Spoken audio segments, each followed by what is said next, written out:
भारतीय संस्कृति में यज्ञ, योग एवं आयुर्वेद जैसी अमूल्य विद्याएं हैं, जिसका मूल है वेद। इतिहास की ओर दृष्टि डालें तो भगवान राम, भगवान कृष्ण से लेकर राजा महाराजाओं, ग्रामवासियों व अरण्यवासी ऋषियों की कुटियों तक नित्य व नैमित्तिक यज्ञों का प्रचलन देखने को मिलता है। दोनों हाथों को कमर के ऊपर बांध दीजिए और फिर आगे झुकिए।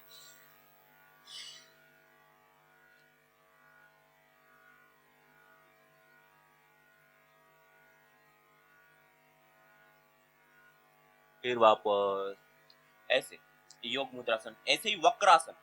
वक्रासन में दोनों पैर को ऐसे सीधा रखते हैं और राइट पैर सीधा, लेफ्ट पैर को ऐसे मोड़ दीजिए। राइट पैर सीधा, लेफ्ट पैर को मोड़ दीजिए ऐसे।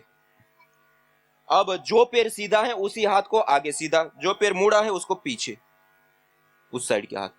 अब इसको थोड़ा ऊपर उठा करके ये जो कोन घुटना है ना, उससे कोने को ऐसे पार करके ऐसे पकड़ते हैं। देखिए, पहले दोनों पैरों को सीधा कर दीजिए। सब लोग मेरे साथ कीजिए। दोनों पैरों को सीधा कर दिए और दोनों हाथों को ऐसे पीछे ले जाइए, आराम से बैठ जाइए। अब लेफ्ट पैर को मोड़ना है, बाएं पैर को मोड़िए, राइट पैर सीधा रहेगा। ठीक है, राइट पैर सीधा रहा, लेफ्ट पैर मोड़े। अब जो सीधा है ना, उस हाथ को भी आगे लाइए, सीधे हाथ को आगे लाइए। अब हाथ को थोड़ा ऊपर उठाइए और एक घुटने को थोड़ा सा ऐसे मोड़ करके पार कर दीजिए और फिर वापस हाथ को ऐसे नीचे कर दीजिए और पैर को पकड़ लीजिए। हाँ, अब अपोजिट दिशा में देखिए ऐसे। हाँ, और इसमें कपालभाति भी कर सकते हैं, साथ साथ में कपालभाति कीजिए।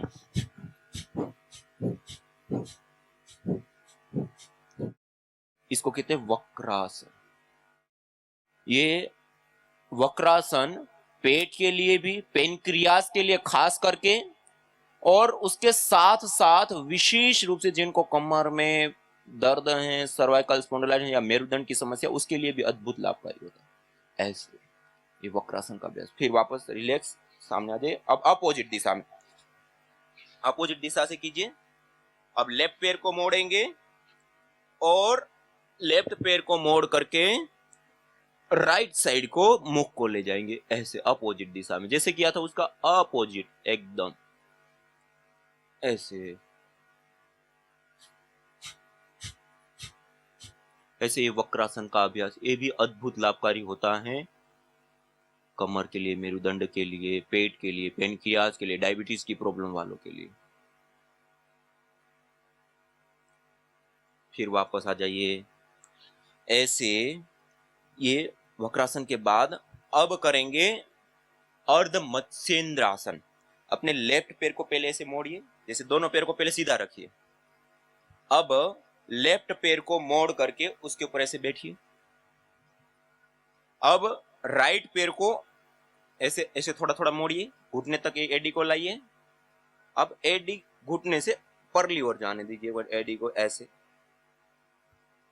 अब अपने दोनों हाथ हैं, लेफ्ट हाथ को राइट पैर के घुटने से ऐसे ऐसे पकड़ दे और राइट हाथ ऐसे पीछे हो गया। अब जिधर राइट हाथ है ना, उधर ऐसे देखते हैं।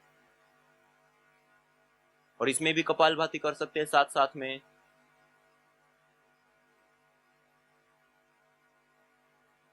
इसको कहते हैं अर्ध मत्स्येंद्रासन। क्या कहते हैं?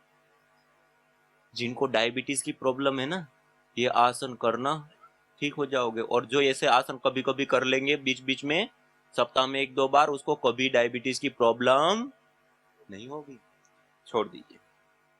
इसी प्रकार से दूसरा आसन होता है, लेफ्ट पैर को ऐसे नीचे मोड़ दिया, राइट पैर को ऐसे ऊपर मोड़ दिया और ऐसे दोनों एडियो के ऊपर बैठ गए। बैठिए। हाँ, जितना कर सकते उतना कीजिए। कोशिश करने वालों की हार, और जो कुछ नहीं करेगा उसका कुछ मिलने वाला। तो जितना करेंगे उतना मिलेगा, जितना कर सकते उतना करिए। ऐसे लेफ्ट पैर नीचे, राइट पैर उसके ऊपर। अब जो पैर ऊपर है उस हाथ को ऊपर से, और जो पैर नीचे है उस हाथ को नीचे से पीछे ले जाइए और आपस में ऐसे जोड़ दीजिए। ऐसे कोशिश करिए जितना कर सकते हैं। जिन्होंने अगले सालों का भी कोटा पूरा कर लिया, पहले खा लिया है, तो उनका हाथ नहीं जुड़ पाएगा। अब इसमें कपालभाति कीजिए। कीजिए, जितना हो सकता है उतना कीजिए। इतना हाथ नहीं जाता है तो थोड़ा सा जाता है, जितना जाता है उतना जाने दीजिए, करेंगे तो लाभ होगा ना। इसको कहते हैं गोमुखासन। क्या कहते हैं? ये गोमुखासन को करने से पेट से संबंधित तो रोग दूर होते हैं, उसके साथ साथ जो प्रजनन तंत्र संबंधित रोग होते हैं वो भी दूर होते हैं, छाती का विकास होता है। उसके साथ साथ विशेष रूप से ये गोमुखासन निसंतानता, बंध्यत्व या धातुओं का पोषण, इन सब में काम आता है। कई सारे लाभ है इसलिए ऐसे कपालभाति करते हैं। फिर वापस आ जाइए अपोजिट दिशा से। अब राइट पैर ऊपर था ना, राइट पैर को नीचे ले लीजिए, लेफ्ट पैर को ऊपर कर दीजिए। राइट नीचे, लेफ्ट ऊपर, अपोजिट कर दीजिए, अपोजिट कीजिए। अब जो लेफ्ट पैर ऊपर आए तो अब हाथ भी चेंज हो जाएगा। जो पैर ऊपर है वही हाथ ऊपर से, जो पैर नीचे वह हाथ नीचे से। दोनों को पीछे ले जाइए, ऐसे दोनों को जोड़ दिए। अब सीधे बैठ करके धीरे धीरे लंबा गहरा श्वास भरना, छोड़ना, या फिर कपालभाति करना, दोनों को ही हम कर सकते हैं इसमें साथ साथ में, एक साथ डबल लाभ। प्राणायाम पूर्वक मंडूकासन, यज्ञ पूर्वक योग और प्राणायाम पूर्वक आसन का अभ्यास, तीन तीन चीजें एक साथ हो गई ऐसे। ये अद्भुत लाभकारी होते आसन।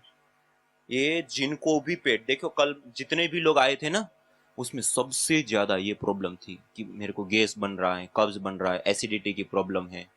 तो ये जो हमने 4 आसन की ना, कितना, मंडूकासन, शशकासन, गोमुखासन, वक्रासन और योग मुद्रासन, ये 5 आसन बैठ करके किए जाना है। इतना और इतना भी नहीं कर सकते तो मंडूकासन एक तो कम से कम कर ही लो।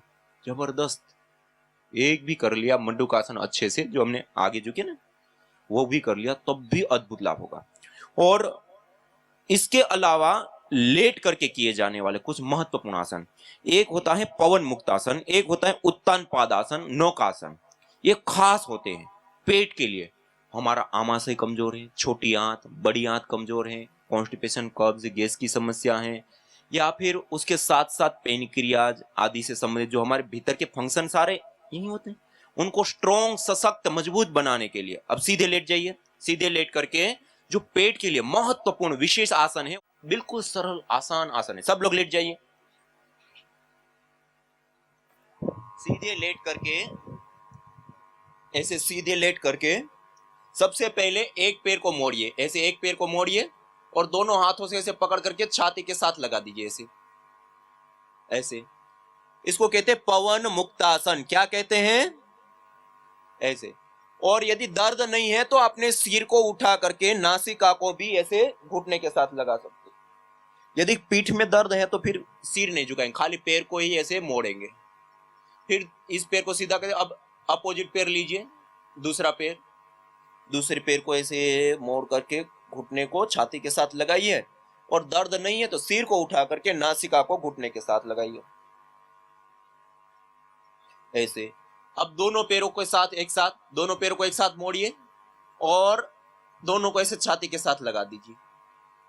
और इसमें सीधे बैठ करके अब इसमें भी कपालभाति कर सकते, करिए 2 मिनट, थोड़ी देर के लिए कपालभाति कीजिए। देखिए ये पवन मुक्तासन का अद्भुत अभ्यास होता है। जिनको गैस कब्ज की समस्या रहती है, ये आसन करेंगे तो गैस कब्ज की समस्या दूर होगी। हाँ, पवन मुक्तासन। अब दोनों पैरों को सीधा कर दीजिए। पवन मुक्तासन के बाद एक महत्वपूर्ण और विशेष आसन होता है उत्तान पादासन। कौन सा आसन? इसमें क्या करना, दोनों पैर को भूमि के साथ सटा दीजिए, हथेलियां भूमि के साथ, दोनों पैर सीधे। अब एक एक पैर को ऐसे ऊपर उठाते, ऐसे 30 डिग्री तक ऊपर उठाइए, घुटने से नहीं मोड़ेंगे और बहुत ऊपर नहीं ले जाना है, थोड़ा सा 30 डिग्री तक ऐसे। आप देखिए पेट के ऊपर जोर पड़ेगा, सीधा सीधा नाभि पर जोर आएगा। फिर वापस नीचे लाइए, दूसरा पैर उठाइए, इसको कहते हैं उत्तान पादासन। क्या कहते हैं? हाँ। अब दोनों पैर को एक साथ उठाइए 30 डिग्री पर, ऐसे। फिर वापस, इसको कहते हैं उत्तान पादासन। ये भी पेट के लिए अद्भुत होता है। बहुत तेज भूख लगेगी, जिनको भूख नहीं लगती है ये 5 मिनट कराइए, 5 मिनट में रोटी ढूंढते ढूंढते आएगा। हाँ। और अब नौकासन। नौकासन में हाथों को और पैरों को दोनों को ऐसे आमने सामने ऐसे करिए, इसको कहते हैं नौकासन। क्या कहते हैं? ऐसे यथाशक्ति रुकते, फिर वापस आ जाएगी धीरे धीरे, झटके के साथ नहीं करेंगे, आराम आराम से। फिर से एक बार अभ्यास कीजिए।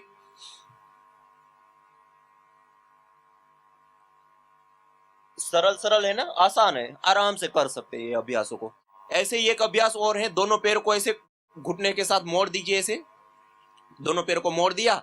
अब दोनों हाथों से पैरों के जो टखने हैं उसको पकड़ लीजिए, ऐसे टखनों को पकड़, नीचे दोनों पैरों के पंजे जमीन के साथ लगे रहेंगे और दोनों हाथों से टखने पकड़ लिया। अब कमर को ऊपर उठाते हैं, ऐसे कमर को ऊपर उठाइए, ऐसे, हाँ हल्का सा, जितना उठा सकते उठाइए।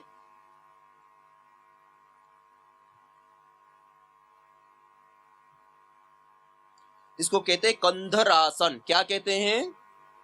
हाँ, ये पेट के लिए भी लाभकारी होता है और पीठ के लिए भी लाभकारी होता है। फिर वापस आ जाइए, कमर को जमीन के साथ छोड़ दीजिए और दोनों पैर को सीधा कर दीजिए। अब एक पैर को, राइट पैर को आगे लाइए, ऐसे पकड़िए, देखिए ऐसे राइट पैर से मोड़ करके ऐसे पकड़िए।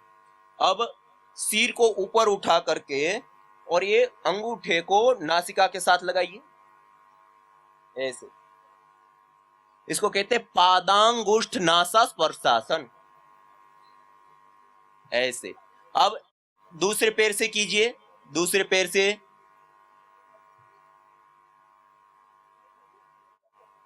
हाँ जब छोटे बच्चे होते हैं ना, तो छोटे बच्चे ऐसे करके सहज रूप से इन आसनों का अभ्यास कर लेते हैं और वो तो अंगूठे को चबा भी लेते हैं, ऐसे। अब सीधे लेट जाइए, सब लोग लेट जाइए। ये कुछ विशेष अभ्यास करने के बाद थोड़ी देर के लिए शवासन करेंगे। क्या करेंगे? योग निद्रा। क्या करेंगे? सब लोग लेट जाइए थोड़ी देर के लिए ध्यानावस्थित होकर के। ये भी एक बहुत उत्तम आसन है, शवासन, सववत आसन। सव किसको कहते हैं? जब शरीर से आत्मा निकल जाती है, सव आसन, सववत आसन, कि बिल्कुल रिलैक्स हो जाए। अब सीधे दोनों हाथों की हथेलियां आकाश की ओर खुली और जमीन के साथ सटे हुए हाथ, दोनों पैर पास पास में, और बिल्कुल दोनों पैरों को ढीला छोड़ दीजिए।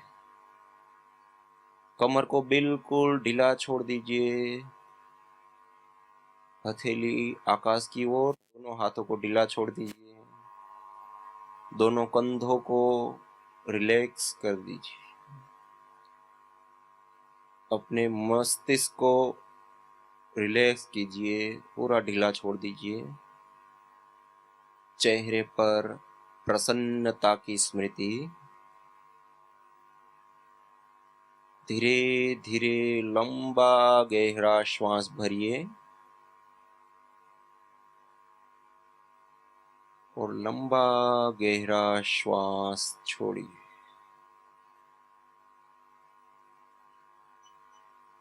हर एक श्वास प्रश्वास की माला के साथ ओम नाम का सुमिरन करते हुए श्वास भरते भी ओम, श्वास छोड़ते भी ओम। उस प्रभु को मन ही मन याद करते कि हे प्रभु, हे ईश्वर, हे जगदीश्वर, आपने हमें इस धरती पर भेजा, अन्न फल फूल औषधि वनस्पतियों से लेकर के अनेक अनेक प्रकार के आपने हमें ऐश्वर्य प्रदान करके इस धरती पर भेजा है। हे प्रभु, हे ईश्वर, हे जगदीश्वर, आपके प्रति हम कृतज्ञता ज्ञापित करते हैं और आपसे प्रार्थना करते हैं, हे प्रभु, आप हमें ऐसी शक्ति मति सामर्थ्य प्रदान कीजिए। आपके द्वारा प्रदत्त ये शरीर रूपी ऐश्वर्य, आपके द्वारा प्रदत्त ये मन रूपी ऐश्वर्य, आपके द्वारा प्रदत्त ये अन्न औषधि फल फूल वनस्पति रूपी ऐश्वर्य, आपके द्वारा प्रदत्त माता पिता गुरुजन आचार्य और ज्ञान रूपी ऐश्वर्य का हम सदुपयोग कर पाए, उसका भोग के लिए नहीं अपितु योग के लिए हम प्रयोग कर पाए, उसका स्वार्थ के लिए नहीं परमार्थ के लिए प्रयोग कर पाए। अपने जीवन का कल्याण कर पाए, अपने जीवन का उत्थान कर पाए, ऐसी शक्ति और मति भी हे प्रभु हमें प्रदान कीजिए। इस प्रकार प्रभु से प्रार्थना करते हुए धीरे धीरे दोनों हाथों को ऊपर उठा करके दोनों हथेलियों में आपस में घर्षण करेंगे और गरम गरम हथेलियों को अपनी आंखों पर और चेहरे पर लगाते हुए धीरे धीरे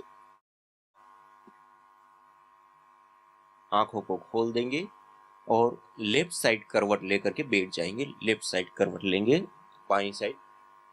अब आइए दोनों पैरों को पद्मासन, सिद्धासन, सुखासन, जिसमें आप स्थिरता पूर्वक सुख पूर्वक लंबे समय तक बैठ सकते हैं, उस आसन विशेष में दोनों पैरों को लगा दीजिए और दोनों हाथ ज्ञान मुद्रा या वायु मुद्रा, जिनको शरीर में दर्द रहते हैं ना, वात बढ़ गए, तो ऐसे प्रथम उंगली को ऐसे मोड़ देते हैं और अंगूठे से ऐसे बढ़, इसको कहते हैं वायु मुद्रा। क्या कहते हैं? ऐसे वायु मुद्रा में रख दिया या इसे ज्ञान मुद्रा में रख दिया घुटनों पर। मेरुदंड हल्का सीधा, बहुत ज्यादा टाइट करके बैठोगे ना तो थोड़ी देर बैठोगे फिर ढीले हो जाओगे। नॉर्मल रूप से बैठेंगे तो आप लंबे समय तक बैठ पाएंगे। ऐसे ही पद्मासन, सिद्धासन, सुखासन, जिस स्थिरम सुखम आसनम, स्थिरता पूर्वक सुख पूर्वक जिसमें लंबे समय तक बैठ सकते हैं, उसमें बैठ करके अब हम करेंगे प्राणायाम। क्या करेंगे? आइए लंबा गहरा श्वास भरिए और लंबा गहरा श्वास छोड़िए।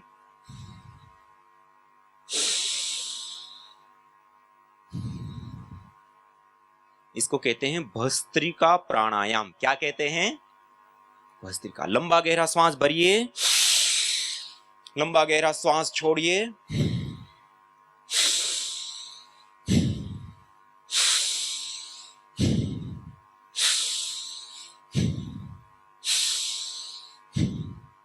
निरंतरता पूर्वक करेंगे, रुकेंगे नहीं, निरंतर कीजिए। और इसको 3 गति के साथ कर सकते हैं, मंद गति, मध्यम गति, तीव्र गति। अपनी शक्ति, अपना सामर्थ्य, अपना अभ्यास, अपनी आवश्यकता को ध्यान में रखते हुए। जो बिल्कुल स्वस्थ हैं और निरोगी हैं तो तेज गति से भी कर सकते हैं।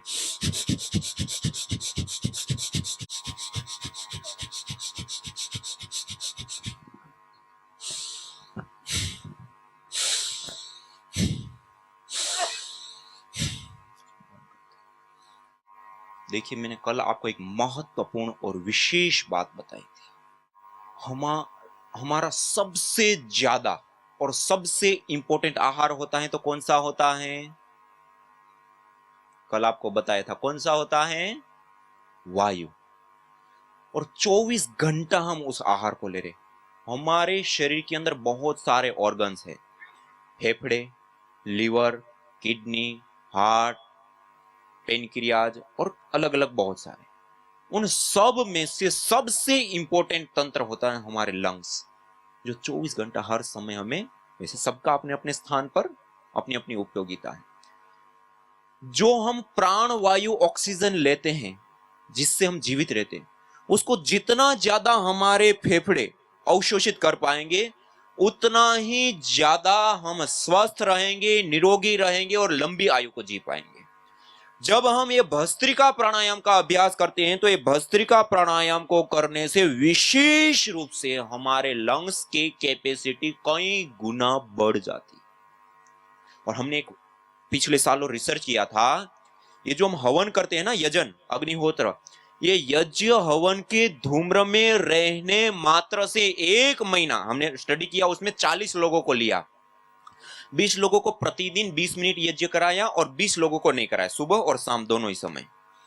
और जिनको यज्ञ कराया उनकी लंग्स की कैपेसिटी, एफिशिएंसी इतनी बढ़ गई कि वो 1 महीने यज्ञ करने पर 1 साल और लंबी आयु जी सकते, उतनी लंग्स की कैपेसिटी बढ़ गई यज्ञ करने से। लोग कहते हैं ना, धूम्र में जाने से क्या होता है? लंग्स की कैपेसिटी घटती है। लेकिन यदि आप यज्ञ के धूम्र में जाते तो कैपेसिटी बढ़ती है। आयुर्वेद के ग्रंथों पे जहां पर भी आप जाओगे, धूम्र चिकित्सा प्रकरण है, यज्ञ चिकित्सा के प्रकरण है, सदवृत्त के प्रकरण, उसमें सब जगह पर औषधीय धूम्र को लेने के लिए बारे में बताया। तो औषधीय धूम्र किया, उसमें बैठे तो इससे भी लंग्स की कैपेसिटी बढ़ती है। तो भस्त्रिका प्राणायाम करिए, रुकिए नहीं, करिए।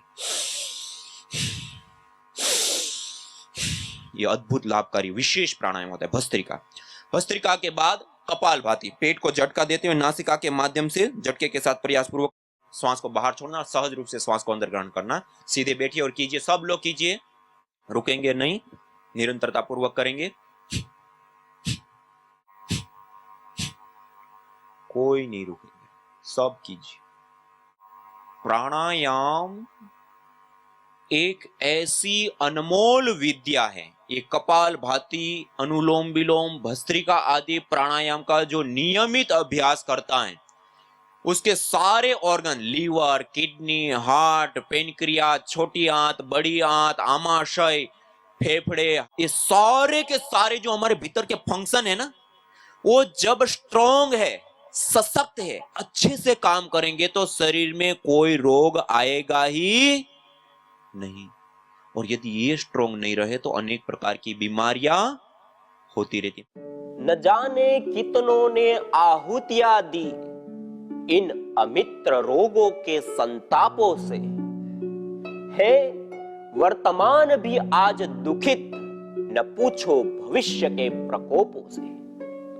प्रत्युष पावनी होती जहां यज्ञानुष्ठान घर आंगन में, वहां मनुष्य तर सब झूमते शांति भरे सुख आनंद से। इदम हवीर यातु धाना नदी फेना इमाम वहत, अर्थात जैसे नदी का जल जाग को बहा ले जाता है, वैसे ही यज्ञ में आहूत की हुई हवि सभी प्रकार के रोग, दोष, ताप, संतापों को वैसे ही बहा ले जाती है जैसे नदी। जागो। नैनो मेडिकेशन की बात हो रही है। ये पहले तो अग्नि प्रज्वलित हो रही थी, अब उसमें डाल दिया हमने ये घी। ये क्या होगी अब? घी क्या हो गया?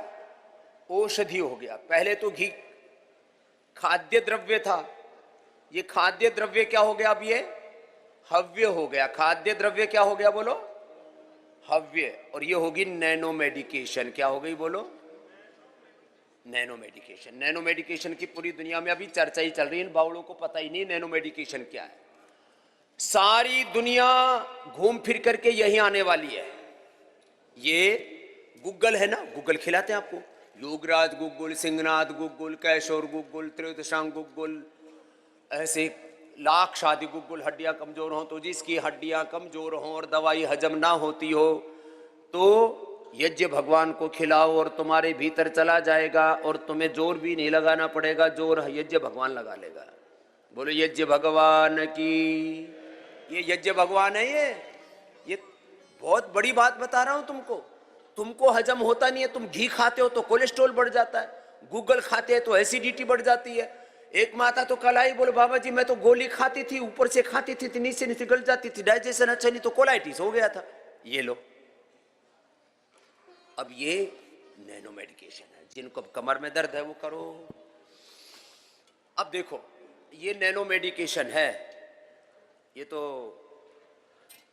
मुझे तो मुफ्त में मिल जाता है, तुम्हारे लिए करता हूं, मुझे भी मिल जाता है लाभ। ऐसे यहां क्विंटलों घी से और क्विंटलों गूगल से हवन होता है या सबके कल्याण के लिए।